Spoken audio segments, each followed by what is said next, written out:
nom de Jésus. Amen. Nous sommes à la fin de notre convention. C'est aujourd'hui. Ah, les choses meilleures parfois passent vite. Hein. Mais c'est comme ça passe vite. Je vous le dis, nous allons être bénis ce matin. Et le soir, nous allons faire un boucan ici. Avec le Saint-Esprit. Je te dis que le soir, on va demander à la pluie de pleuvoir. C'est possible, c'est possible. La pluie va pleuvoir. Seulement ici, pas dehors. Prépare-toi pour la pluie ce soir. Et j'aimerais bien vous demander que chacun de vous amène quelqu'un. Je ne sais pas. Vous savez, souvent quand on est habitué à l'église, saisir un miracle, ça devient un peu... Mais amène quelqu'un qui n'a jamais fréquenté l'église. Venez, amène-le, expose-le ce soir. Vous allez voir ce que Dieu va faire avec lui. Merci. Ce soir, c'est une soirée décisive. Et nous avons dit que sauf les femmes en grossesse peuvent boire, manger. Mais tous les autres, des personnes qui suivent des traitements de médecins qui doivent respecter leur cure, respecter. Mais tous les autres, tout le monde, tout autre, ça. Comment on dit? Tout l'autre. Alors, ne touchez à rien, buvez seulement de l'eau. On va clôturer ce soir, après que Dieu ait répandu sa pluie dans la salle. Quelqu'un peut dire Amen. Nous voulons clôturer notre convention, mais avec une touche. Il faut parfois désirer les choses de Dieu. Exiger. Vous savez, demander, en grec, ça veut dire exiger. Demander, c'est exiger. C'est fort, ça. Demander, c'est exiger. Alors, nous bénissons le Seigneur parce que ce soir, on va clôturer notre convention dans la présence de Dieu. Et nous bénissons le Seigneur qui a commencé avec nous et qui nous a menés. Je voulais dire merci à chaque personne qui s'est disposée pendant toute la semaine et qui n'a pas manqué. Que Dieu vous bénisse, que bon Dieu bénisse. Ce soir, vous me chaufferez ces chants-là, créoles qu'on a chantés là. Ce soir-là. On va les chanter pendant 5 minutes sans pause, s'il vous plaît. Écoutez-moi bien. Cet après-midi, à partir de 17h, dites à 17h. Non, je dis bien 17h. À 17h, pile exact, on va démarrer la prière. Mais écoutez-moi, c'est l'intercession qu'on va prier. Si tu n'as pas de poumons d'acier, ne venez pas. Parce qu'il n'y aura pas d'intervalle. On va donner un seul sujet et puis on dit on go. Pendant 1 heure, il n'y aura pas de pause, rien. C'est-à-dire, on va crier à Dieu. On va crier Dieu pendant 1 heure sans pause. Jusqu'au moment où ton salive deviendra blanche aussi. Et puis on dira Amen. Et on dira Amen. Je vous l'ai dit, que s'il y a des courbatures dans ton corps, ça va disparaître. Je ne sais pas. Vous savez, il faut savoir. Vous connaissez l'histoire d'Élie. 7 fois, il dit à son sœur, va voir, il y a la pluie. Elle dit, il n'y a rien. Va encore voir, 2e fois, regardez, il n'y a rien. Et il dit, Dieu, fais pas la honte. Tu as fait descendre le feu, mais faites quelque chose. Il y a la pluie, il dit rien. 7 fois, 7e fois, 6 fois, 7e fois. Petit nuage. Tout petit nuage. Et la pluie est descendue. C'est formidable. Les amis, il faut insister. Il y a des choses, il faut poser des gestes. Que le nom du Seigneur soit béni. Prépare-toi. Dites à la personne à côté de toi, prépare-toi. Sans plus tarder, aidez-moi à recevoir l'homme de Dieu qui va nous bénir. Et venons tous. Alléluia. Nous avons encore la joie.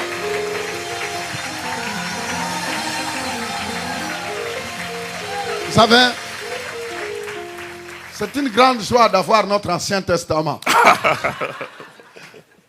Le docteur Chekfa, ancien des anciens. Ancien des anciens. Ah, j'aime trop le voir parce qu'on vient de quelque part.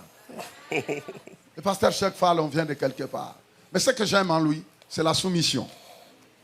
Souvent, travailler avec moi, ce n'est pas facile. Et il peut vous le dire. Il peut témoigner, travailler avec moi, ce n'est pas toujours facile. Mais c'est comme ça, quand les gens veulent travailler avec moi, et puis ils voient des résultats. Et j'aime beaucoup l'honorer, parce que c'est un gars très soumis. Très soumis. Beaucoup travaillé avec lui, mais c'est un gars très soumis. Et Dieu élève ceux qui sont soumis. Dieu utilise des gens simples et soumis. Pasteur Chek, vous êtes chez vous. Et nous aimons toujours t'avoir avec nous Lo. Alors bénis ton peuple, Lolo. Que bon Dieu bénisse, que Dieu bénisse, God bless you. Ça c'est mon côté bilingue. Bon, merci. Merci. Alléluia. Ok, levons nos mains vers le Seigneur, s'il vous plaît. Disons-lui un grand merci ce matin. Rénovons un merci pour Dieu. Une action de grâce. Lui dis, Seigneur, je te remercie. Je n'ai rien à te donner. Je ne t'offrirai jamais une belle chemise. Je ne t'offrirai jamais un beau parfum. Je ne t'offrirai jamais un billet de banque. Mais je peux te dire merci, Seigneur. Alléluia. Nous te disons merci, Seigneur. Nous te bénissons, notre Dieu. Nous n'avons personne d'autre dans le ciel et sur la terre qui soit comme toi. Et ce matin, Seigneur, nous voulons t'honorer, Seigneur, par nos actions de grâce. T'honorer, Seigneur, par notre reconnaissance, Seigneur, le fruit de nos lèvres qui confessent ton nom. Louange à toi pour ce matin, Seigneur. Nous sommes sous un ciel ouvert, nous sommes dans ta présence, Seigneur. Nous sommes devant toi, Seigneur, et nous n'avons rien d'autre que ton amour, Seigneur, que ton nom, que ta parole, que ton esprit, Seigneur, ce que tu nous donnes. Et tu nous as donné le meilleur de toi-même. Tu nous as donné ton Fils bien-aimé, Jésus de Nazareth, Seigneur, venu sur la terre pour racheter les pécheurs. Et aujourd'hui, Seigneur, après avoir été lavé, sanctifié, vivifié par le sang de Jésus-Christ, nous sommes les saints dans ta maison. Et nous levons des mains pures vers toi, Seigneur. Des mains sans colère, des mains sans rancune. Des mains, Seigneur, qui bénissent ton nom glorieux. Louange et gloire te soient rendues ce matin, Père. Au nom de Jésus, notre Seigneur. Amen, amen, amen. Veuillez vous asseoir, que Dieu vous bénisse. Alléluia. Alors, je vais vraiment faire un effort ce matin parce que je suis truffé de micros, vous ne pouvez pas imaginer. Ce matin, je m'appelle Parabole. Hein? J'en ai de partout. Alors, bon, faut pas que... Si vous me voyez bouger beaucoup, faites-moi signe que je retourne à ma place. Alléluia. Dieu bénit cette assemblée. Dieu bénit chaque personne. J'errai dans les vallées obscures de la vie jusqu'à ce que Jésus vienne.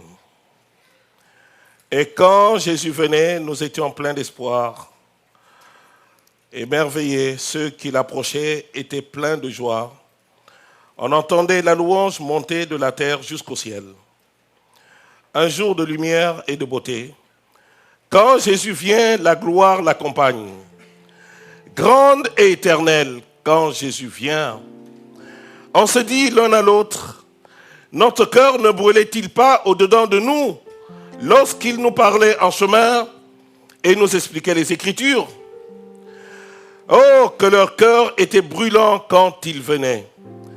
Le cœur n'aspire à rien d'autre quand Jésus vient. Quand Jésus vient, le cœur ne ressent plus de tristesse. Tout est paix, joie et allégresse quand Jésus vient. Les doutes et les craintes disparaissent. Sa puissance a balayé les ténèbres. Quand Jésus vient, il saura tout. Il saura le fardeau de ton cœur et la fatigue de tes pieds.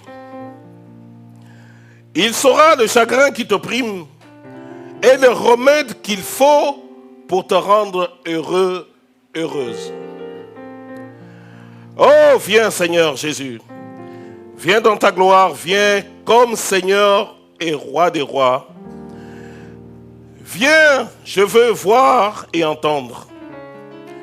Je veux te voir, le Seigneur ressuscité, au milieu des 7 chandeliers d'or, dans ta tunique royale, ta ceinture d'or, ta tête et tes cheveux blancs comme la laine blanche, comme de la neige, les yeux comme une flamme de feu. Tes pieds semblables à de l'airain ardent, comme s'il avait été embrasé dans la fournaise. Et ta voix comme le bruit des grandes eaux. Tu as dans ta main droite 7 étoiles. De ta bouche sortait une épée aiguë à 2 tranchants. Et ton visage était comme le soleil lorsqu'il brille dans sa force. Viens poser sur moi ta main droite en disant, ne crains point. Je suis le premier et le dernier et le vivant. J'étais mort et voici, je suis vivant au siècle des siècles. Je tiens les clés de la mort et du séjour des morts. Béni soit le Seigneur pour ce beau poème. Mais acclame le Seigneur aussi. Alléluia.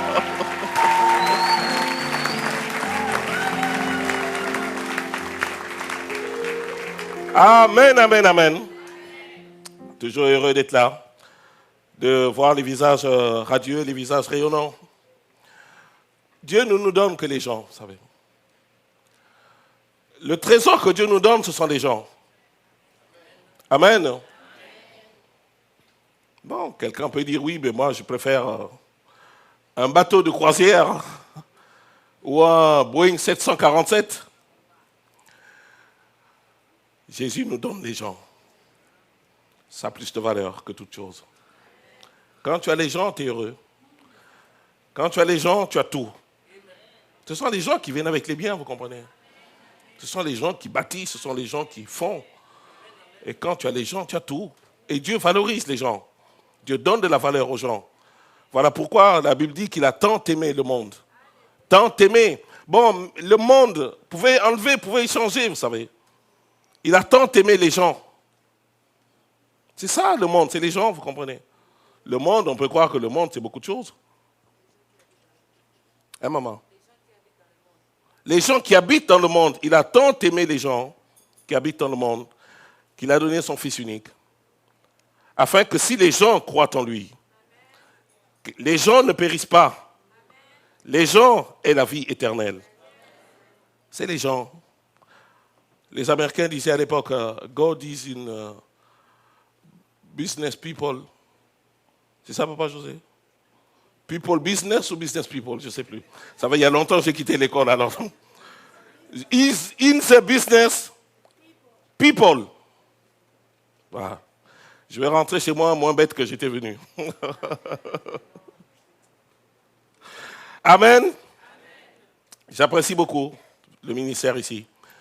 J'apprécie les personnes qui travaillent dans ce ministère, les hommes, les femmes, les pasteurs, les anciens, les diacres, toutes les personnes, les églises annexes, Moncton, pasteur Raoul, pasteur Florence, et les pasteurs qui sont ici dans cette église.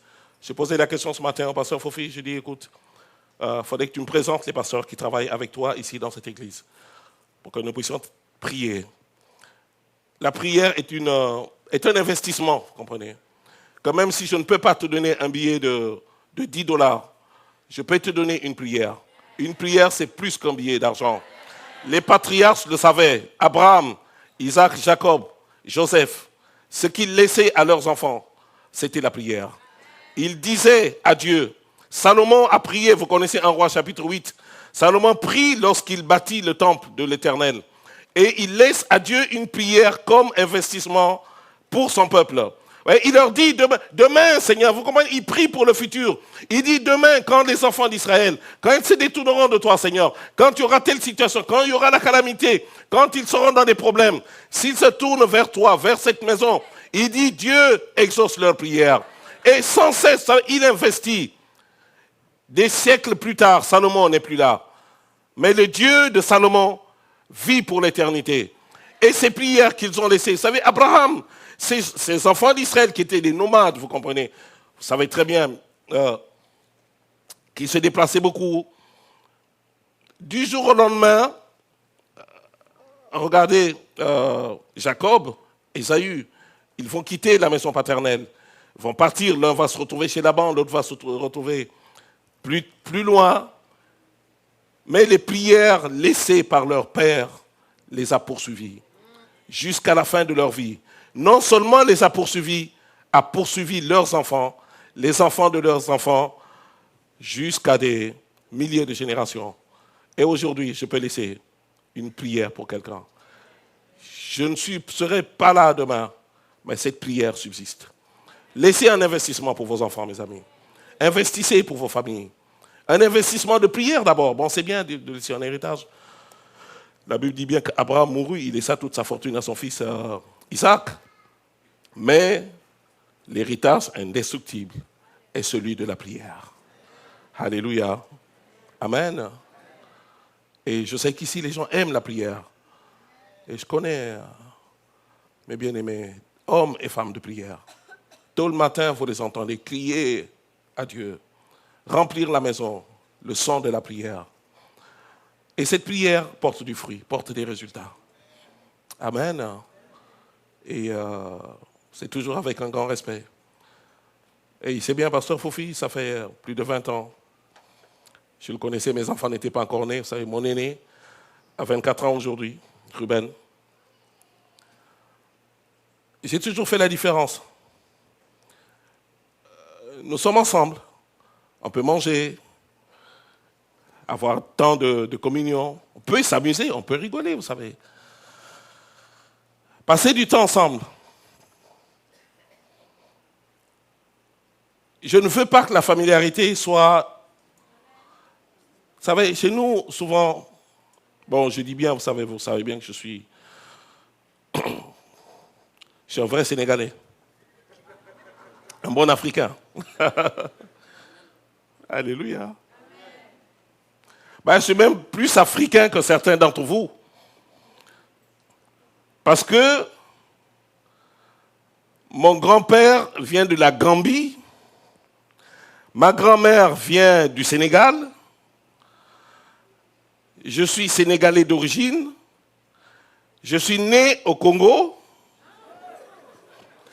j'y ai grandi, oui, au Congo, Brazzaville, et j'ai des oncles, des cousins qui sont de Congo-Kinshasa. C'est mon grand-père est arrivé en Afrique centrale en 1904. En 1904, il est parti, il s'est arrêté au Tchad. Vous savez, il était chasseur boulanger. Il s'est arrêté au Tchad. Du Tchad, il est parti à Kinshasa avant que les choses commencent.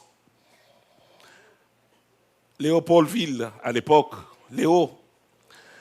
Et là, il a rencontré, il y avait un dignitaire, lui a donné une femme.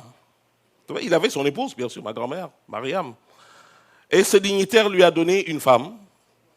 Bon, c'était de coutume dans nos cultures. Vous savez, quand un souverain recevait quelqu'un, il lui donnait soit sa nièce, soit sa fille, soit une fille de sa famille. Il lui a donné cette femme et ils ont eu 4 enfants. Donc mes cousins qui sont toujours là-bas lorsque nous partons en cuisine, vous savez, les Moussa, les Manzambe, les Ibra, tout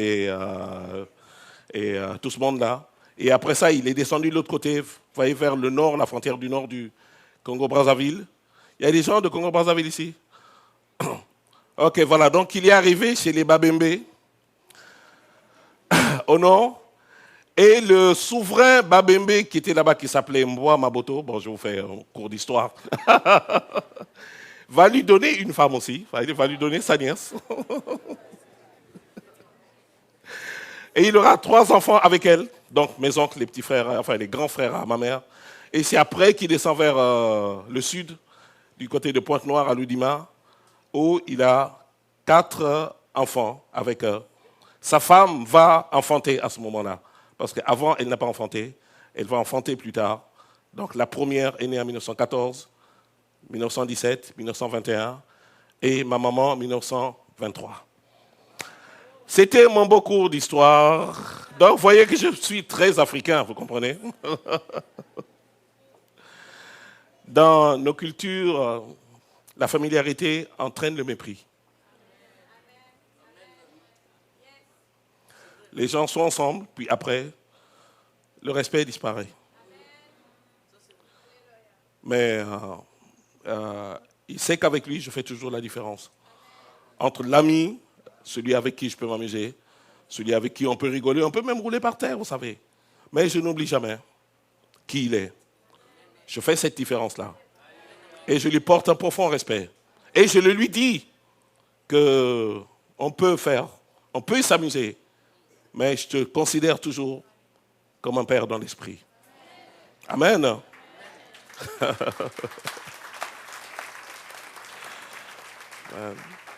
Quand on est ensemble, c'est pour s'apprécier, c'est pour se respecter, c'est pour s'aimer davantage. se connaître, bien sûr. Et pendant des longs jours, ou des fois quand j'arrive, où il y a un déplacement, je suis avec son épouse, maman Suzy, à la maison. Et c'est ma petite sœur, mais c'est une mère pour moi. Ma mère m'a toujours dit, ma mère est une femme simple. Un jour, elle est sortie de la maison, elle est revenue avec un fou. Les gens lui ont dit, mais... Elle a dit, non, attends, il s'est attaché à moi.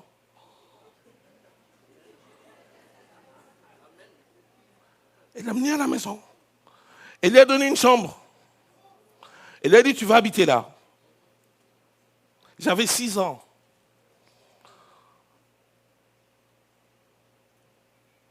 Il l'appelait maman. Vous savez, elle l'a amené, elle lui a coupé ses ongles, elle lui a coupé ses cheveux. Elle l'a lavé. Puis après, il lui a dit, tu vas habiter ici, là. Et des fois, on se disputait avec lui parce que, vous savez, en Afrique, comment les gens sont. Tu vois, il s'appelait Tati. On dit, Tati, ton grand frère. J'ai dit, non, c'est pas mon grand frère. Il dit, si, c'est ton grand frère. C'est le fils de ta maman. Bon, après, ça a devenu une ambiance familiale, après, vous comprenez. Et jusqu'à sa mort, il a vécu de 1964 jusqu'en 2001 où il est décédé. Elle me dit, ce que je fais là, c'est pour vous que je le fais.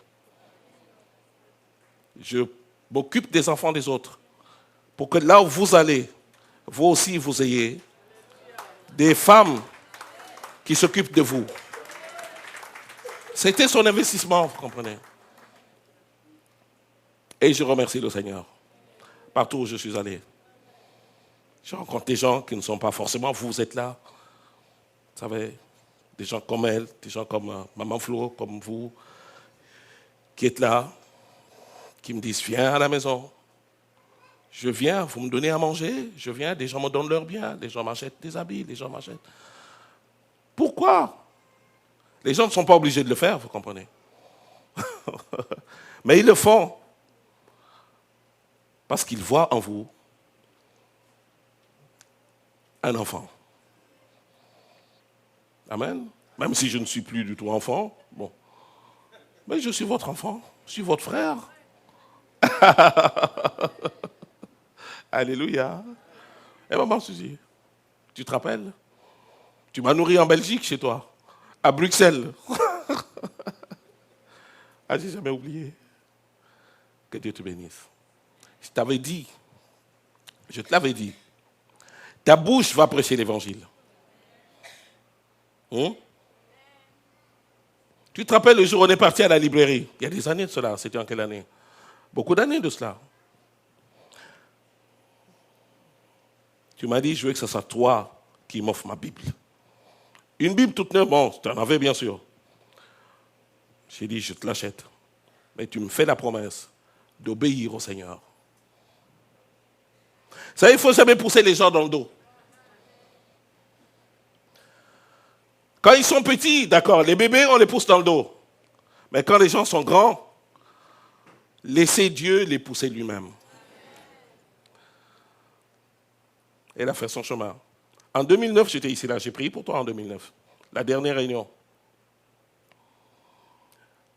Je suis allé m'asseoir. Bon, j'aime pas... donnez-moi 5 minutes, s'il vous plaît. Les gens, des fois, surtout parmi nous, les prédicateurs, on entend, Dieu m'a dit, Dieu m'a dit, Dieu m'a dit. Ça y est, toutes les 2 minutes, Dieu m'a dit. Bien sûr, Dieu parle. Dieu me parle aussi, mais faites la différence entre ce que Dieu vous dit pour que vous disiez à l'autre et ce que Dieu vous dit pour votre information personnelle. Amen. Dieu peut me parler de quelqu'un, ça ne veut pas dire que je dois aller voir la personne et lui dire, voilà, Dieu m'a dit ça. Bien, et souvent, ça entraîne des blessures, et parce que la personne, des fois, n'est pas prête, ou c'est pour toi-même, pour que tu puisses prier, ou que tu puisses aider cette personne-là. savez, ce n'est pas pour montrer le doigt, ce n'est pas pour dénigrer la personne, pour écraser la personne, non. C'est pour que tu trouves le moyen d'aider et restaurer cette personne-là. Amen. Et Dieu savait que j'avais cette inquiétude-là par rapport à Pasteur Suzy. Et il m'a dit, bon, je ne veux pas non plus cette proximité que j'ai avec elle devienne du genre, je vais lui dire, Dieu m'a dit que c'est comme tu viens de manger là, tu sors de table. C'est souvent quand on sort de table, Dieu parle beaucoup.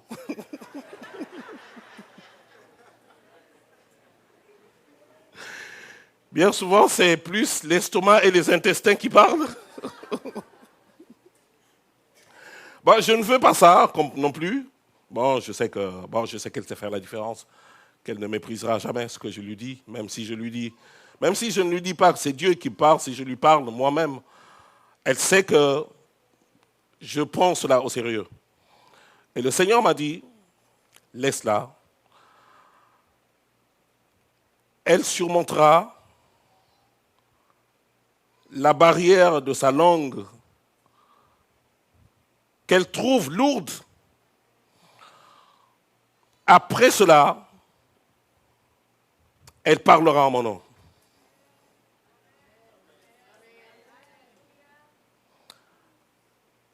Ce n'est pas une infirmité.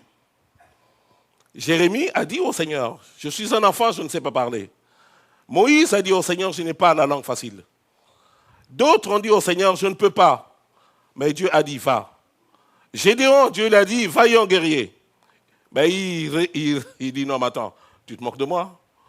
Moi, je suis là, je suis pauvre, une famille pauvre, je suis de la demi-tribu, la plus petite tribu en Israël. Mais Dieu lui dit, va avec la force que tu as. Elle est partie avec la force qu'elle a. Et je remercie le Seigneur aujourd'hui. Ah, alléluia. Je vais prêcher ce matin, je ne serai pas long. Viens, nous allons chanter, s'il te plaît. Viens, prête-moi ta voix. Si je chante, alors je n'ai pas la voix pour chanter, excusez-moi. Parce que quand je chante, les gens se moquent de moi. Bon, pas se moquer, vous comprenez, je sais que ce n'est pas méchant. Mais bien souvent, quand je... comment dire ça? Je chante faux et très faux. Et bien souvent, quand je chante avant une réunion, après les gens n'écoutent plus ma prédication parce que ils continuent de rire quand même. Donc ça me frustre après. Je dis, j'ai tout fait, vous savez, j'ai pris des cours, j'ai payé des conservatoires. Le Seigneur m'a dit, j'ai fait de toi strictement un prédicateur. Parce que si je commence à chanter, je ne prêche plus, je vais chanter. Alléluia. Je passerai du temps à chanter. Restez assis, ils vont chanter, s'il vous plaît. Alléluia. Amen. Ah, viens là. Et donc voilà, je préfère que ce soit eux qui chantent.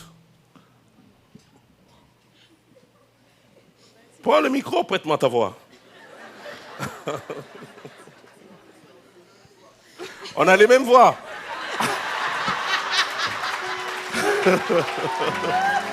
Bon. On va vous épargner la douleur et la souffrance de nous entendre chanter. Je vais demander à maman d'aller s'asseoir.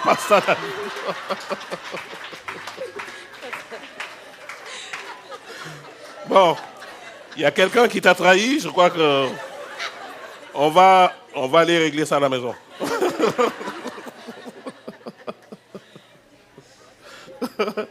Alléluia. Restez assis, nous allons écouter un chant, s'il vous plaît. Celui qui veut se lever, il peut se lever. Faites comme votre cœur vous dit. Mais nous allons chanter un cantique, s'il vous plaît. OK? Un hymne ou un chant. Qu'est-ce que vous voulez qu'il vous interprète ce matin? Hein? Quand je m'aidais? Quand je m'étais? Ah, la majorité a dit Adonai. Ce chant-là, nous, on va le chanter nous-mêmes. Ça sera notre cantique. Alléluia. On va écouter Adonai, s'il vous plaît.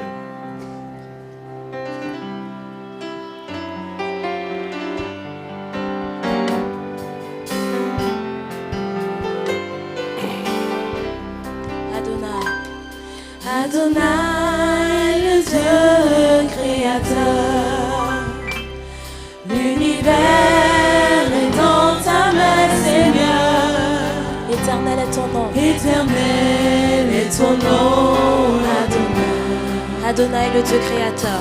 Adonai, le Dieu créateur. Turn Est dans ta main, Seigneur. Éternel est ton nom. Éternel est ton nom. Dieu comme toi, Seigneur. Nos mains sont levées. Nos mains sont levées. Nous voulons t'élever. T'adorer. Et te célébrer. Alléluia. Et te célébrer, Adonai. Tu es le Père. Tu es le Père de tous ceux qui ont le Fils en eux. Tu es Dieu. Tu remplis les yeux. Remplis les cieux, Adonai. Nos mains sont levées. Nos mains sont levées. Nous voulons t'élever. T'adorer. Et te célébrer. Te célébrer, Adonai. Tu es le Père de tous ceux qui ont le Fils en eux. Ceux qui ont le Fils en eux, tu es Dieu. Tu remplis les yeux. Remplis les cieux, Adonai. Nos mains sont levées. Mains sont levées, Nous voulons t'élever, t'adorer. Et te célébrer. te célébrer, Adonai. Alléluia. Tu es le Père. le Père de tous ceux qui ont le Fils en eux, tu es Dieu. Tu remplis les cieux. Remplis les cieux, Nos mains sont levées. mains sont levées, nous voulons t'élever, t'adorer, Et te célébrer. Adonai, tu es le Père de tous. le Père de tous ceux qui ont le Fils en eux, tu es Dieu. Remplis les yeux. Remplis les cieux, Reçois l'adoration. Reçois l'adoration. Tu es le roi de gloire. Notre victoire. Digne es-tu, Seigneur. Emmanuel. Reçois l'adoration. Tu es le roi. Notre victoire. Digne es-tu, Seigneur. Emmanuel. Reçois l'adoration. Tu es le roi. Le roi. Notre victoire. Digne es-tu, Seigneur. Emmanuel. Reçois l'adoration. Tu es le roi. Notre victoire. Digne es-tu, Seigneur. Alléluia. Emmanuel. Reçois l'adoration. Tu es le roi de gloire. Yes. Notre victoire. Digne es-tu, Seigneur. Emmanuel. Emmanuel. Reçois l'adoration.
Alléluia. Amen, amen, amen, amen, amen, amen. Dieu vous bénisse les enfants. Merci beaucoup. Alléluia. Merci beaucoup. Éphésiens, s'il vous plaît. Éphésiens chapitre 1. Et nous prendrons Éphésiens chapitre 5, s'il vous plaît. Merci, que Dieu vous bénisse richement. Alléluia. Ok, je voulais parler de ceci. Comprends et prends les contrôles. Vous savez, en venant, j'étais dans un Boeing, non, c'est pas un Boeing, c'est un Airbus A330. Bon, peu importe. Combien pèse un avion à peu près? Ça pèse des tonnes. Fait des tonnes et des tonnes. Il va s'élever dans les airs, une puissante machine, faire 7 000, 10 000 kilomètres et aller se poser exactement à l'endroit où on lui demande de se poser. Il ne le fait pas par l'effet du hasard. Il le fait parce que il y a quelqu'un qu'on appelle le commandant de bord qui le manie. Un tout petit homme, ou une petite femme, va appuyer sur les boutons de commande. Cette puissante machine va s'élever en temps et en heure, et il va l'amener où il veut. Des fois, je suis dans l'avion, je veux aider l'avion. Je ne peux pas l'aider. Il va tout seul. Cet engin extraordinaire. Des tonnes et des tonnes. Même lui, le commandant, il ne peut pas soulever cet avion. Alléluia. Il ne peut pas le pousser. Mais il a pris, n'est-ce pas? Il sait comment le manipuler. Alléluia. Des fois, je le vois quand il sort, j'ai envie de lui dire, hey, reste là-bas, reste là. Des fois, il sort, il a réglé les manettes, tout est réglé, il sort, il va se promener. Et l'avion continue de partir.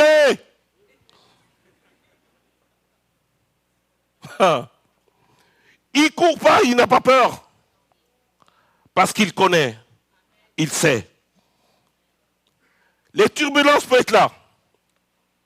On vous dit, monsieur le commandant de bord vous informe que nous sommes dans une zone de turbulence. Alors des fois quand il y a les turbulences, je dis, ça y est, c'est fini là aujourd'hui. On va aller au fond de la mer. Pas du tout. Tu es là sur ton siège, tu transpires. Mais lui, il est là-bas, il ne transpire pas. Tu as peur, toi, le passager, des fois. Mais lui, celui qui conduit, qui pilote l'avion, il n'a pas peur. Parce qu'il connaît son domaine. Alléluia. Il est au contrôle. Amen.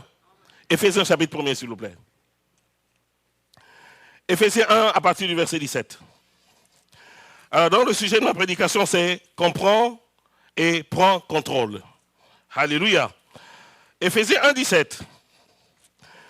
Grandir, puisque ce séminaire est placé sous le thème de la croissance, bien sûr, la croissance spirituelle. On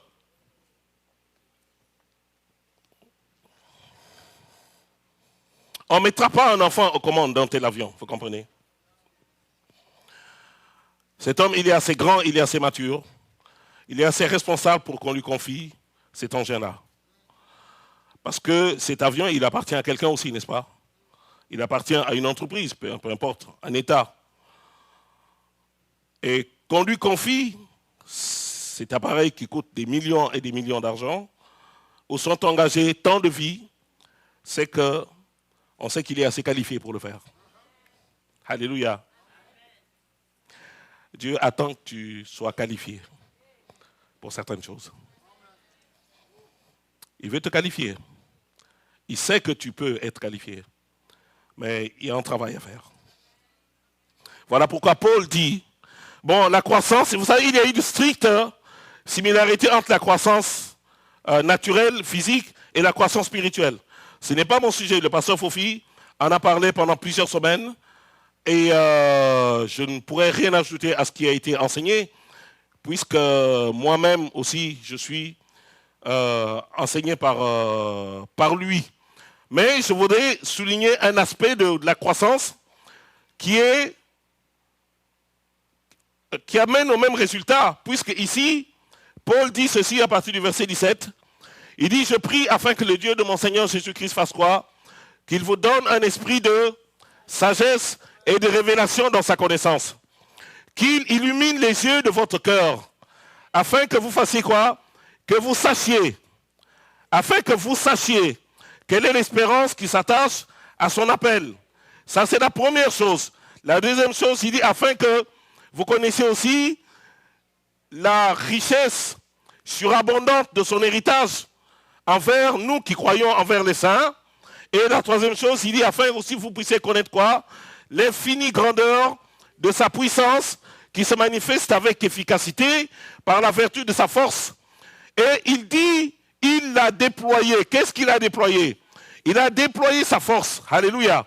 Il l'a déployé en Christ en le ressuscitant d'entre les morts et en le faisant asseoir à sa droite dans les lieux célestes, au-dessus de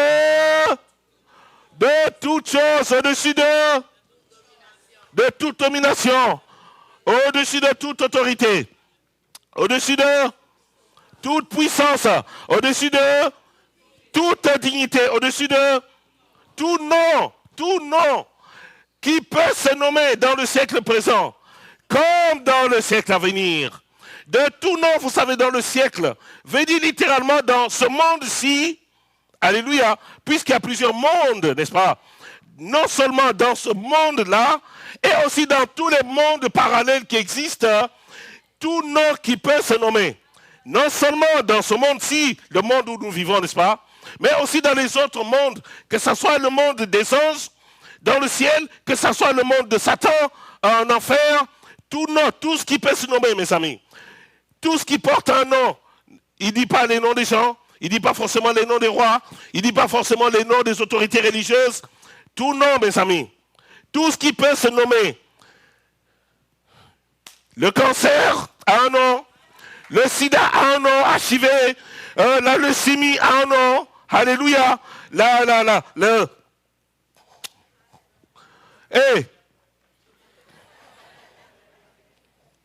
Tout ce qui peut se nommer. Qu'est-ce qui t'embête là aujourd'hui? Hein? Il a un nom? Il a un nom? Ce qui t'embête là, il a un nom, n'est-ce pas? Alléluia. Au-dessus de tout nom, de tout ce qui peut se nommer sur la terre et dans tous les mondes, mes amis. Hein? Que ce soit la dépression, ou que ce soit l'oppression, que ce soit Satan lui-même, ou que ça, tout ce qui peut se nommer. Alléluia. Au-dessus de tout nom, maman. De tout nom. Alors, Paul utilise, vous savez, Paul est romain. Nous avons vu avec le pasteur Mathieu. Bon, je ne reviens pas là-dessus. Paul était juif d'origine et avec la double nationalité et la culture aussi romaine. Lorsque vous lisez l'épître de Paul aux Éphésiens, Paul utilise beaucoup l'image de l'armée romaine, vous savez. Quand il parle des armes, n'est-ce pas? Éphésiens chapitre 6. Il dit, revêtez-vous de toutes les armes de Dieu. Il parle de cuirasse, il parle de bouclier, il parle de casque, il parle d'épée, il parle de, vous savez, des armures. Et Paul est profondément imprégné de cette culture romaine. Et lorsqu'il écrit Éphésiens, chapitre 1er, donc dans la révélation de la parole de Dieu, il dit maintenant la croissance par la révélation. Et je crois, mes amis, je sais que la croissance n'est pas une histoire. Forcément, il y a une stricte similarité entre la croissance physique et la croissance spirituelle. Mais je crois que Dieu peut faire grandir quelqu'un comme ça. Alléluia. Quelqu'un peut dormir une nuit et se réveiller connaissant le Seigneur. Alléluia. Puisque Paul dit ici qu'il s'agit d'un esprit, que Dieu donne l'esprit de sagesse et de révélation dans sa connaissance. Alléluia. Dans sa connaissance, qu'il illumine les yeux de votre cœur, afin que vous sachiez 3 choses à comprendre pour grandir. 3 choses à comprendre pour être à mesure de prendre les commandes. Et dis à quelqu'un, comprend et prend les commandes. Comprendre pour prendre les commandes. Alléluia. Il dit 3 choses. Comprendre quoi? Comprendre quelle est l'espérance qui s'attache à son appel. Quand Dieu t'appelle, ce n'est pas pour rien. Que Dieu ne t'appelle pas pour te faire perdre ton temps. Dieu appelle les gens toujours dans un but, mes amis. Dieu ne s'amuse pas, vous savez, quand il appelle les gens. Son appel, il ne prend en sérieux. Et Paul dit, quelle est l'espérance qui s'attache à son appel? Et quelle est la richesse de la gloire de son héritage? Je crois qu'il y a un héritage, mes amis. Il y a un héritage pour le peuple de Dieu. Il y a un héritage pour toi.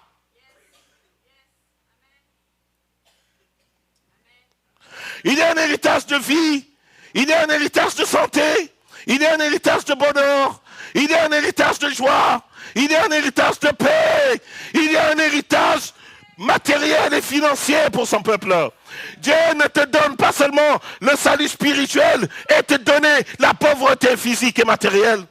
Ça va ensemble, les amis. S'il te donne l'abondance spirituelle, je souhaite, dit-il, que tu prospères à tous égards et que tu sois en bonne santé comme prospère l'état de ton âme. Ça va ensemble, mes amis. C'est relié, les 2 ou les 3. Et qu'est-ce qu'il y a? Qu'est-ce qu'il y a? Turn around. Turn around. Changement de saison. Changement de vie. Changement de mentalité. Changement, mes amis. Le changement apporte la solution. Souvent, nous prions, bien sûr, merci Seigneur pour la prière. Mais vous savez, la prière seule ne résout pas nos problèmes. Je ne méprise pas la prière, je suis moi-même quelqu'un qui j'aime la prière. Mais la prière seule ne résout pas notre problème. Alléluia.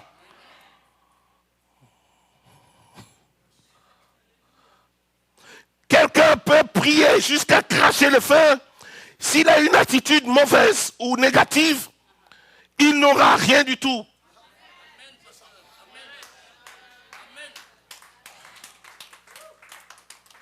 Ajuste ton attitude. Amen. Tu peux réciter des versets comme une mitraille. Tu peux réciter toute la Bible de Genèse, Apocalypse. Si ton attitude est négative, rien ne risque de se passer. Alléluia. Un esprit, dit Paul, venant de Dieu, de sagesse de révélation, afin que tu comprennes. Et Paul explique maintenant. Il dit sa puissance, il l'a déployée. Qu'est-ce que c'est que déployer? Déployer, vous comprenez, c'est un mot qu'on utilise chez les militaires souvent, n'est-ce pas? Dans les troupes militaires, n'est-ce pas? On dit voilà, telle troupe va déployer, n'est-ce pas, un régiment. Et il utilise le terme de déployer en disant que Dieu a déployé sa puissance. Alléluia. Il y a un problème avec la connexion? Non? Ok. J'en étais où?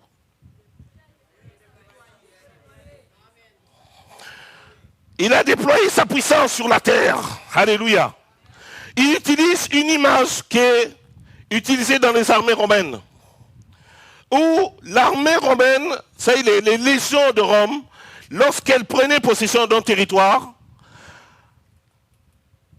chaque légion attaquait une région. Chaque légion attaquait, on parle de première légion, de deuxième, de troisième, de 10, de 9e, de 10e légion. Chaque légion s'attaquait à un territoire et l'occupait totalement. C'est-à-dire quand l'armée romaine avait occupé un territoire, les soldats romains étaient partout. Et ils étaient partout sur le territoire.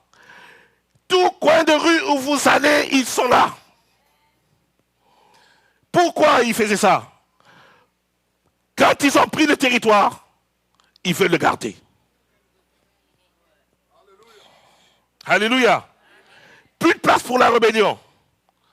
Quand ils ont occupé le territoire. Et Paul dit, Dieu a fait la même chose quand il a déployé sa puissance. Alléluia.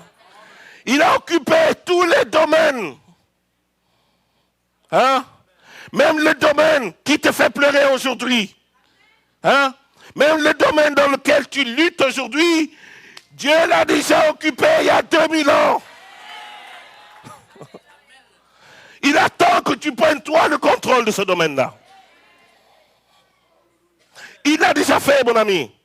Il attend que tu grandisses, que tu, par l'esprit de sagesse, de révélation dans sa connaissance, que tu comprennes que ce domaine, il est déjà occupé par ton Père.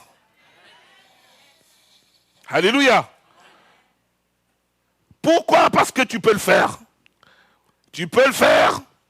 Tu peux le faire. Et tu peux le faire aujourd'hui. Alléluia.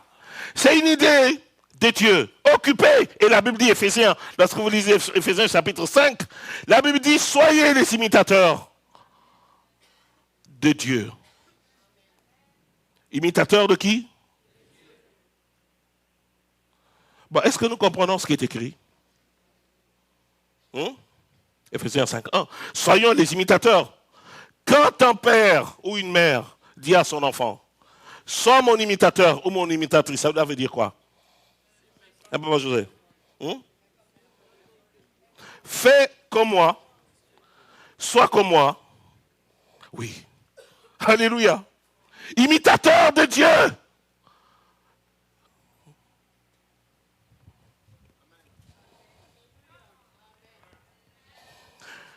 Quand tu dis Jéhovah est, Jéhovah oh,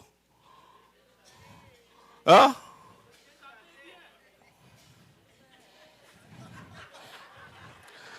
Bon, je préfère t'écouter seulement, mais non, je te crois, maman. Alléluia, béni soit le Jéhovah est, Jéhovah oh. Quand tu dis Jéhovah, tu chantes Jéhovah, tu chantes la puissance de Jéhovah, tu chantes la gloire de Jéhovah, tu chantes la royauté de Jéhovah, tu chantes la puissance de Jéhovah. Jéhovah te dit, sois mon imitateur, sois mon imitatrice, sois comme moi. Alléluia. Il est puissant. Dieu dit, sois comme moi, sois puissant toi aussi. Il est grand. Il dit, sois comme moi. Grandis toi aussi, sois grande, sois grande. Alléluia. Dieu est Dieu miraculeux. Il dit, sois comme moi et imite-moi. Alléluia. Ce qu'il fait, il dit, fais-le toi aussi. Alléluia. Dieu, David connaît la clé de David, la vie de David. Nous avons aussi beaucoup de prophéties, béni soit le nom du Seigneur. Nous avons aussi des miracles, béni soit le nom du Seigneur. Gardez ces choses, faites-en un trésor pour votre vie. Ne l'oubliez jamais. Alléluia. Rappelez à Dieu sa parole. Rappelez à Dieu sa promesse. Ce qu'il a dit sur vous. Ce qu'il a promis de faire dans votre vie. Rappelez-lui sans cesse. Et n'oubliez pas sa parole. La parole de Dieu ne s'oublie pas. Jéhovah t'a dit, sois mon imitateur. Sois mon imitatrice. Comme des enfants bien-aimés. Imitateur de Dieu. Ce que Dieu fait, découvre ce que Dieu fait et fais-le toi aussi à ton tour. Il a dit, à lui rien n'est impossible. Rien n'est impossible à Dieu. L'ange est apparu à cette femme et lui a dit, mais comment ça se fait? Je suis vierge. Comment tu peux dire que je serai enceinte? Il lui a dit, à Dieu, rien n'est impossible. Dieu peut le faire. L'ombre du Très-Haut viendra sur toi. Et le Saint-Enfant qui naîtra dans ton sein sera appelé le Fils du Dieu Très-Haut. Rien n'est impossible à Dieu. Oh, rien ne lui est impossible. Ce qui est impossible aux hommes est possible à Dieu. Mais Dieu ne s'est pas arrêté là. Il a dit quoi? Jésus, cet homme, est venu au Seigneur avec son enfant. Son enfant malade qui se jette. L'esprit le jetait dans l'eau, dans le feu. Pourquoi? Pour le tuer. Il est venu vers le Seigneur. Vous savez, les disciples étaient là. Jésus était sur la montagne de la transfiguration. 3 étaient avec lui là-haut. Pierre, Jean et Jacques. Et combien étaient en bas? Puisqu'ils étaient combien? Ils étaient 12. Il y avait combien en bas? 9 en bas. Il a amené son enfant chez les 9. Les 9 ont prié. Les 9 ont libéré l'onction. Les 9 ont libéré le feu. Tout ce que vous voulez. Jusqu'à rendre cet enfant chauve, à force de lui imposer les mains, à chasser les démons, rien ne se passait. Cet homme était sur le point de rentrer chez lui quand il voit Jésus descendre de la montagne avec ses disciples. Et il prend son enfant, il court vers le Seigneur. Il lui dit, Maître, je t'ai amené mon fils, regarde ce qui lui arrive. Il dit, j'ai demandé à tes disciples de le faire. Ils n'ont pas pu le faire. Jésus se tourne, il regarde ses disciples, il dit, qu'est-ce qu'il y a? Qu'est-ce qu'il y a? Oh, vous là, qu'est-ce qu'il y a? Ces hommes avaient reçu l'onction, n'est-ce pas? Ces hommes étaient déjà allés 2 à 2 dans les villes d'Israël. Ils sont revenus en disant, Seigneur, nous avons vu les malades guéris. Nous avons vu les démons chassés. Nous avons vu les lépreux purifiés. Nous avons vu les morts ressuscités. Hein? À ce moment, Jésus leur dit, je voyais Satan tomber du ciel comme un éclair. C'est pas quand Satan est tombé du ciel, chassé de la présence de Dieu. À chaque fois qu'un enfant de Dieu, à chaque fois que tu chasses un démon, Satan tombe du ciel. À chaque fois qu'un malade est guéri, Satan tombe du ciel. À chaque fois que quelqu'un passe de la puissance des ténèbres dans la lumière de Dieu, Satan tombe du ciel. À chaque fois que tu remportes la victoire dans ta vie, Satan tombe du ciel. Et s'il est tombé hier, il tombera encore aujourd'hui. S'il est tombé hier, il tombera encore aujourd'hui. Jésus a dit, je l'ai vu comme un éclair. Qui a fait tomber Satan? C'est pas Dieu qui... Non, il était déjà tombé. Mais à chaque fois que tu le fais, il tombe. Il tombe. Et tu dois lui dire, tu vas tomber. Tu vas tomber dans cette situation-là. Tu vas tomber dans ma famille. Tu vas tomber dans mes finances. Tu vas tomber dans ma santé. Tu vas tomber. Tu vas tomber et tomber et tomber encore. Prends le contrôle. Grandis. Prends le contrôle. Prends le contrôle. Prends le contrôle. Prends le contrôle. Comment on dit ça en anglais? Take control. Take control. Turn around. Take control. Turn around. Take control. Prends le contrôle, mes amis. Il n'y a pas de mal à ça. Soyez les imitateurs de Dieu. Imitez-le. Qui t'a dit d'imiter Dieu? Le pasteur Fall? Non. Pasteur Fofi? Non. Pasteur Côté? Qui t'a dit d'imiter Dieu? Paul? C'est Paul? Non. Qui t'a dit? C'est Dieu lui-même. Alléluia. Il t'aime assez. Il t'aime tellement. Il te fait tellement confiance. Il s'est tellement reproduit en toi. Tout bon père, toute bonne mère, tout bon parent voudrait se voir lui-même reproduit dans son enfant. Alléluia. Que quand tu marches, on dit, oh, ah c'est vrai, tel père, tel fils, telle mère, telle fille. Parce qu'on voit en toi l'attitude de ton père ou de ta mère. On entend de toi le langage de ton père ou de ta mère. On voit tes gestes, ton attitude, comment tu marches, comment tu t'assois, comment tu fais. Et on dit, ah oui, c'est vrai. Ça, c'est son père. Ça, c'est sa mère. Dieu veut ça pour toi. Que quand tu marches, que quand tu vis, même quand tu dors, que quand Satan te regarde, quand même les anges te regarderaient, il dit, c'est lui. C'est lui. Ce n'est pas moi qui vis. C'est Christ qui vit à moi. Ce n'est plus moi qui vis. C'est Christ qui vit sa vie à moi. Alléluia. Ma vie, dit Paul. Vous savez qu'est-ce que cela veut dire? S'il ne veut pas vivre une vie différente en toi. C'est pas une autre vie que Jésus vit en toi. Hein? C'est sa propre vie qu'il vit en toi. Littéralement, ta vie devient une extension de la vie de Jésus-Christ. C'est ce que la Bible veut dire. C'est ça, une extension. Tu sais ce que c'est qu'une extension? Hein? Dites-moi, s'il vous plaît. Un prolongement, oui, merci, ma bien-aimée. C'est quoi une extension? Hein? Ta vie est un prolongement, une extension de la vie de Jésus-Christ. Parce que lui, il est dans le ciel. Il est assis à la droite de la majesté divine. Il a dominé sur toutes choses. Et il vit en toi, s'investissant en toi. Ta vie devient une prolongation de la vie de Jésus-Christ. Ce que tu touches, c'est ce que lui touche.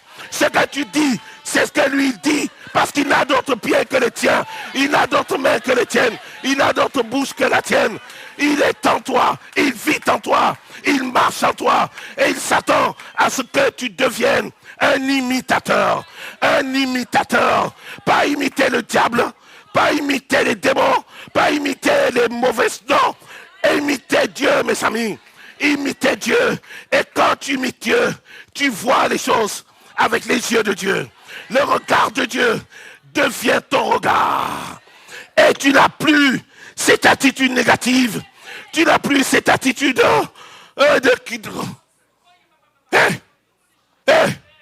qu'est-ce qu'il y a? Qu'est-ce qu'il y a? Tu vois les choses avec les yeux de Dieu. Alléluia. Quand Dieu regarde la montagne, il ne tremble pas. Hein? Il ne prend pas de position. Hein? Satan. Qui t'a dit d'aller te battre avec le diable? Hein? Ah mon nom! Voici les miracles qui accompagneront ceux qui auront crié à mon nom. Ils chasseront! Ils chasseront! Pas ils combattront! Pas ils lutteront! Ils chasseront! C'est chasser, il a dit. Chasser, il a dit. Il n'y a pas de match nul. Chasser, mes amis. C'est chasser, il a dit. C'est pas aller discuter. Satan, est-ce que tu sais? Est-ce que tu sais? Est-ce que tu sais? Je vais t'expliquer. Je te prends par la queue. Je te fais tourner au-dessus de la tête. Je te mets dans l'escalier. Je te récupère. Et je te mets dans la machine. Et je te... Laissez ces choses-là, mes amis. Laissez ces choses. Il n'y a pas de résultat dedans. Il n'y a rien dedans. C'est vide, mes amis. Le diable sait. Il sait ce que le maître a dit. Il sait ce que le maître a dit. Jésus ne discute pas avec eux. Jésus n'a pas de compromis avec la maladie.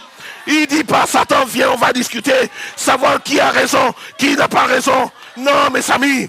Il chasse. Et les démons crient. Qu'y a-t-il? Qu'est-ce qu'il y a entre toi et nous? Fils du Dieu très haut. Il dit, vas-y. Vas-y. Oh, béni soit le nom du Seigneur. C'est le temps de grandir. C'est le temps de prendre contrôle, mes amis. Je n'ai pas peur. Je n'ai pas peur. Des fois, les gens me disent, mais c'est quoi pour qui tu te prends? Je dis, je me prends pour qui? Pour celui qui est en moi. Il est là. Alléluia. Je suis petit, il est grand. Alléluia. Je suis peut-être laid, mais il est très bon. Alléluia. Il est très grand. Alléluia. Rien ni personne, mes amis, n'est semblable à lui. Grandir. Turn around. Turn around. Turn around. Turn around. Il y a des choses dans ta vie. Aujourd'hui, tu as besoin des prophètes. Il y aura un jour dans ta vie où tu n'auras plus besoin qu'on te dise. Parce que tu connaîtras toi-même.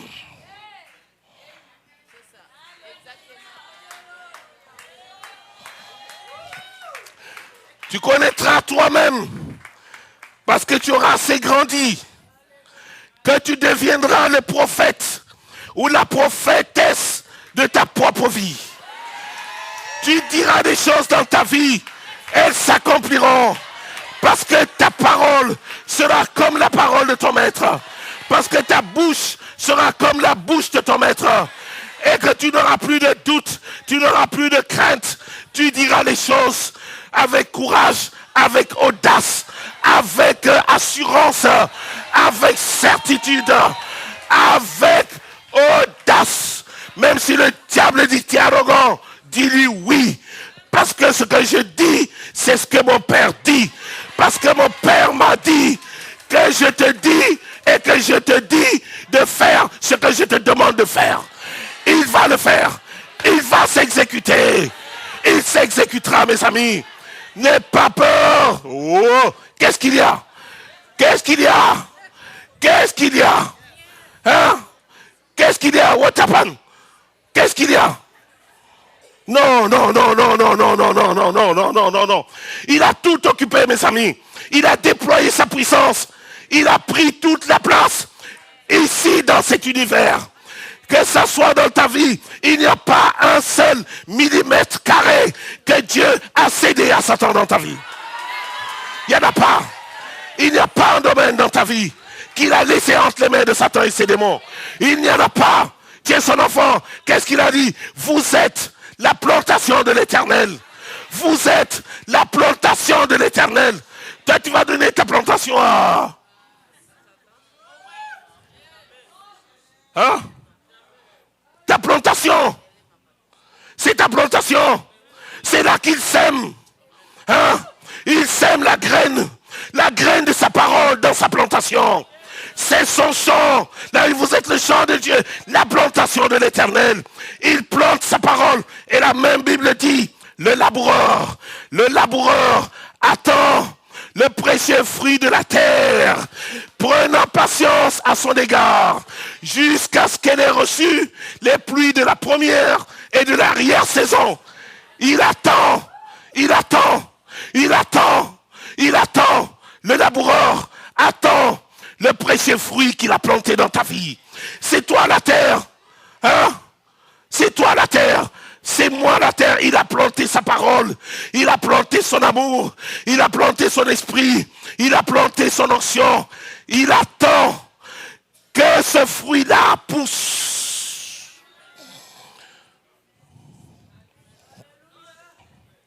Il attend, en raison du temps, dit Paul, qui vous a été donné. En raison du temps. Hein? En raison du temps qui vous a été donné. Il dit, vous qui deviez être quoi? Des maîtres. Vous en êtes venus, vous en êtes encore, avoir besoin de lait au lieu de la nourriture spirituelle. En raison du temps. Dieu à l'éternité, le temps est à nous. Alléluia. Le temps nous appartient. Et le temps que Dieu te donne, ne joue pas. Le temps que Dieu te donne, grandis. Alléluia. Étire-toi. Hein? Si ce qui étire-toi, c'est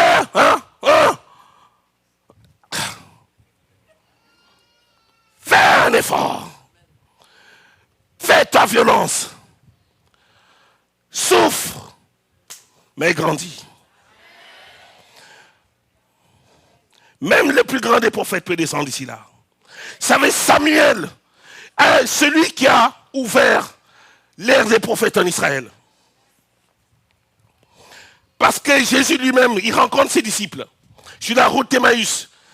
Et la Bible dit, il leur expliqua les Écritures depuis Samuel. Hein? Ça commence avec Samuel. Samuel rentre à la maison d'Isaïe, le père de David.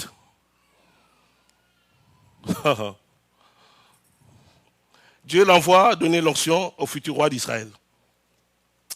Cet homme arrive. C'est un voyant, vous comprenez, c'est un prophète. Samuel, rien ne lui était caché. Il arrive. Il demande les enfants d'Isaïe. Il leur donne l'onction, le premier.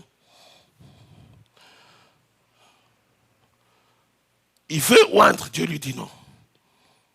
C'est pas lui. Il va passer à l'autre. Il veut oindre, Dieu lui dit non.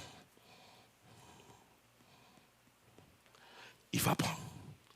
Il veut, Dieu dit non. Il les passe tous en revue.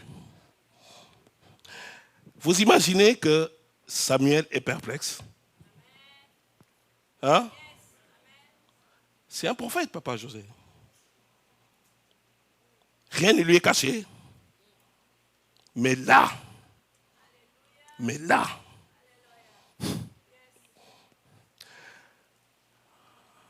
bon, il peut se dire, est-ce que je suis à la bonne place? Est-ce que j'ai réellement entendu le Seigneur? Il va s'arrêter. Là, il ne demande pas à Dieu maintenant. Il va demander à Isaïe.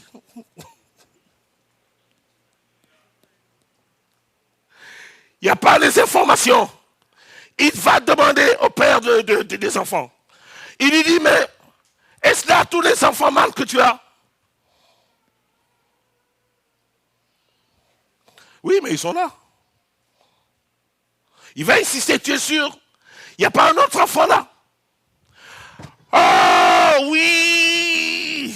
Il y en a, mais lui... Hein? Lui là... est petit, et puis il compte pas. Oh.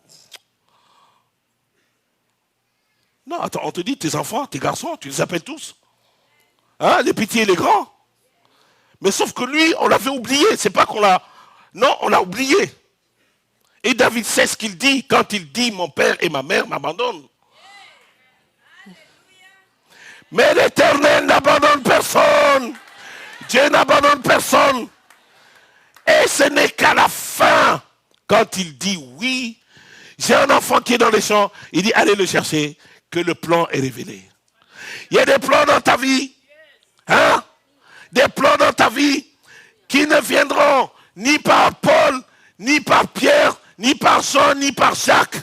Ça viendra parce que tu auras saisi la capacité toi-même d'entendre ce que Dieu dit.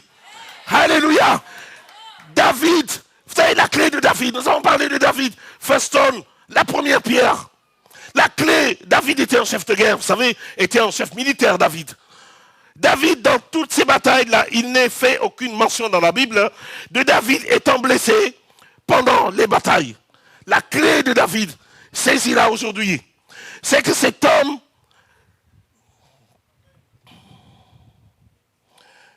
il a considéré que les ennemis de Dieu sont ses propres ennemis.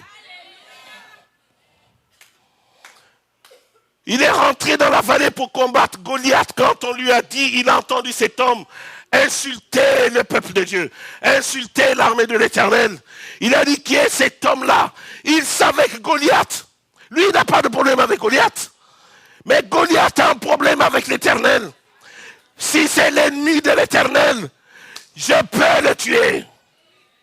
Alléluia. Si c'est l'ennemi de Dieu, tu peux l'abattre. La maladie est l'ennemi de Dieu. La pauvreté est l'ennemi de Dieu. Le célibat est l'ennemi de Dieu. La solitude est l'ennemi de Dieu. Ce qui t'arrive là, aujourd'hui, au nom de Jésus-Christ de Nazareth, mes amis,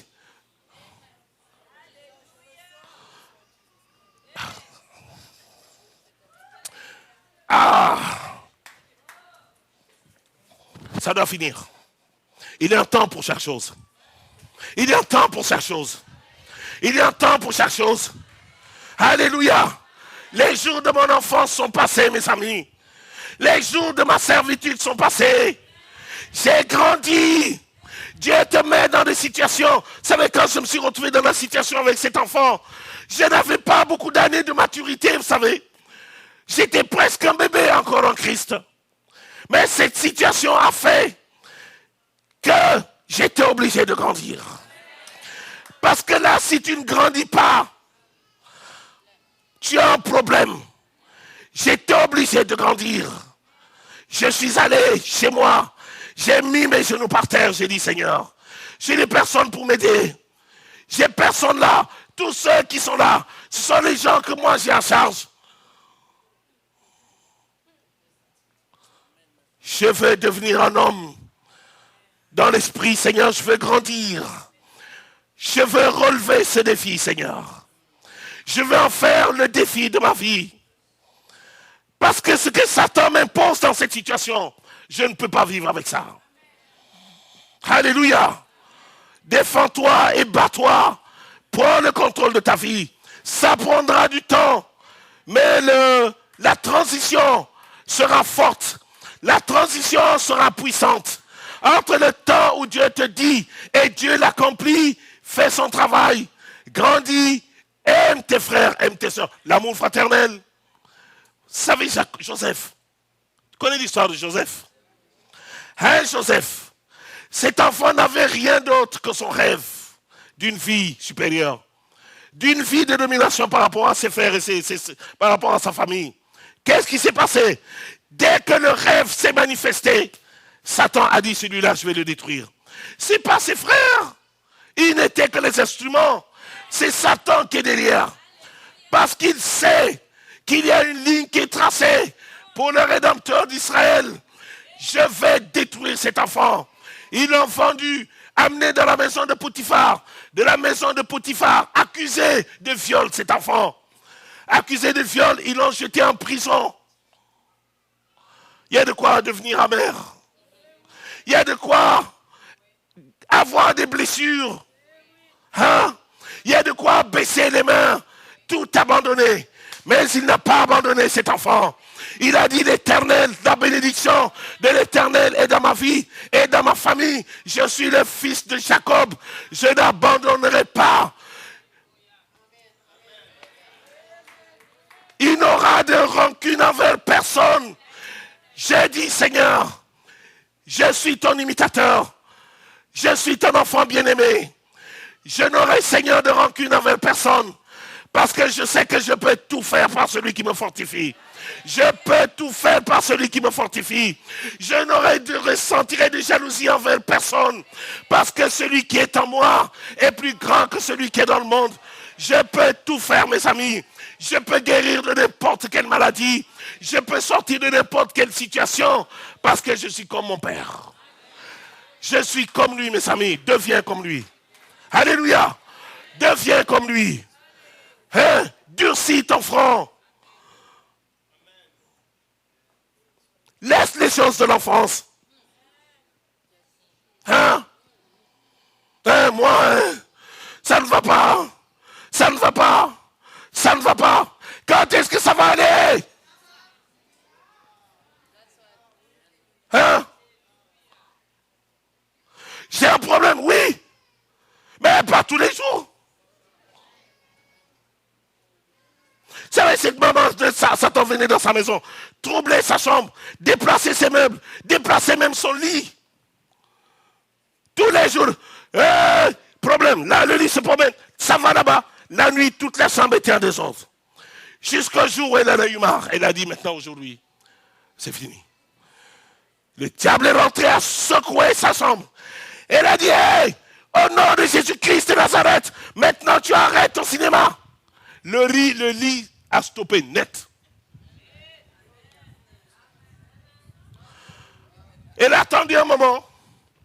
Puis elle a dit, hey, Satan, reviens ici. Elle a dit, et mon lit, tu le laisses là au milieu de la pièce. Ramène-le à sa place où il était. Turn around. Turn around. Remets le lit à sa place. Alléluia. Béni soit le nom du Seigneur. Sans compromis. Il peut le faire. Il peut le faire. Le désordre là, ça doit cesser aujourd'hui même. Alléluia. Nous allons prier, mes amis. Levons-nous, mes amis.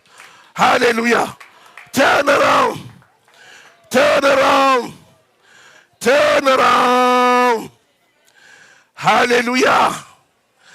Il a déployé sa puissance sur la terre. Il ne laisse presque plus rien, mes amis.